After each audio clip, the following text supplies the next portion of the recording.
We want to come back now and just cover some more grip-related issues, and we've talked about it as one of the 4 secrets of the shoulder, so I think it deserves a little extra time.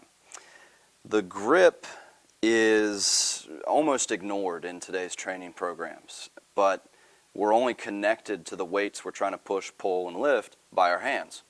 So the stronger the hands are, the better chance we have for better performance. There's systems of treatment for the entire body in Qigong, acupuncture, acupressure, using the hand to treat the entire body. We know from a neurological, physiological perspective, the hands are very significantly tied into the neurological system and the sensory system. There's a tremendous flood and carryover from neurological stimulation of the hands to the entire body. It's a marker of CNS fatigue, central nervous system fatigue. A good little test is to have a gripper that you can close pretty easily, maybe for 2 to 3 reps, and then get a nice solid close on it. You wake up one day and you can't do that, your central nervous system is a little fatigued. You might want to take an easy day that day, even though you might have planned something fantastic. Take an easy day that day and go ahead and let your body recover. That's a great bit of advice. I think one of the things that we fail to overlook, if you've studied neurology or studied neuroanatomy, there are actually more neurons in your head dedicated to just this part than the rest of the arm. So there must be something very important. When this is lined, this can work normally. So not only is your brain telling your shoulder what to do, but doing the correct thing with your grip fires millions and millions of neurons here that actually make your shoulder align itself. So if you study neuroanatomy and study the brain, you'll see that there's more hard drive space dedicated to that thing right there than the entire thing it's attached to. And that means something. Do some research on the homunculus and you're going to get a nice little picture of how the central nervous system views the body. And it's big old hands. So the hands are really important. From a strength perspective, grip strength is one of those markers of total body strength that we use from an evaluative perspective in a clinic or with a patient or with a client. Strong hands usually means strong body, or at least the potential for the body to get stronger. In military pressing and the shoulder strength, we talked about it earlier, when you get a strong grip on something, you really pack that shoulder in. The rotator cuff gets more active. You get that irradiation down the body. So one of my favorite means of increasing grip strength is just the spring-style grippers. Okay. Now, this isn't your grandfather's gripper. This is not the traditional plastic-handled department store gripper. This is a heavy-duty piece of equipment. These are aluminum handles, heavy-duty steel spring. This is the Iron Mind Captains of Crush #1 gripper. And they're just a high-quality gripper. It's something that I know I can recommend to people, and I know about what strength they're squeezing. Nice little scale that I can use to help them get stronger. Okay. Now, I'm a low-rep guy. I like doing things a couple times, and I get to walk away and rest a little bit. So for my grip, what I like to do is carry one of these with me. This isn't something that I sit down in the gym and do 10 minutes of grip work. I carry my grippers with me. And I might be driving, I might be standing in line, or just during the day if I'm doing computer work. I'm going to take a break, I'm going to get that gripper set in my hand, and I'm going to knock out a couple of nice solid squeezes. And I want that solid squeeze. I want to try and break those handles. The handles have to touch for the gripper to be completely closed, and that's the kind of the marker we use. Okay. So multiple sets throughout the day. Don't go to fatigue. You might actually need your grip at some point during the day. So don't just sit there and squeeze grippers until you're shaking people's hands, you know, with this gnarled lump that can't do anything because you overworked it. No, I can't shift back into fifth. Right. So the grip can just, it responds real well to bang, bang, take a break for an hour, 2 hours, bang, bang, take a break, work the other side.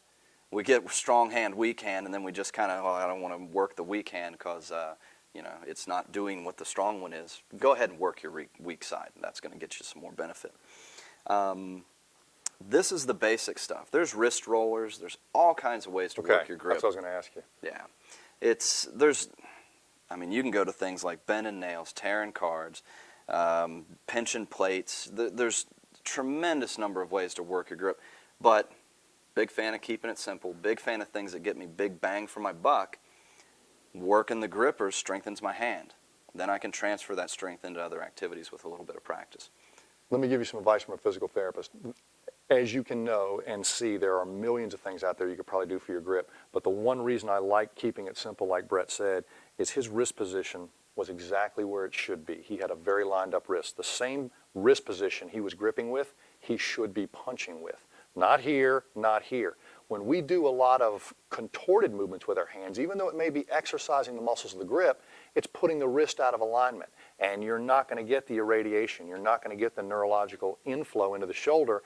And this video is called Secrets of the Shoulder. So the best secret to working the grip for the shoulder is using grip strengthening exercises that promote structural alignment. Not only alignment that you could pull with, but push, punch, even strike with. Now that you've told us how to get that grip and how to work some strength, and getting those strength over multiple sets can probably give us some of the grip endurance that we're going to need. We can use that grip endurance in some of the other exercises, and those other exercises are only going to help the grip, but we got to get the baseline grip up. One thing I've noticed treating shoulders for the last 15, 20 years is that when somebody has a problem pushing or pulling, because these are basically the two directions we're going to work the shoulder coming up in the video. If they're having problems, if you see postural things or deficiencies here, poor movement there, or if they have basically issues where I don't feel strong out here at all, or I really don't feel strong overhead, I've never been a good overhead lifter, watch this.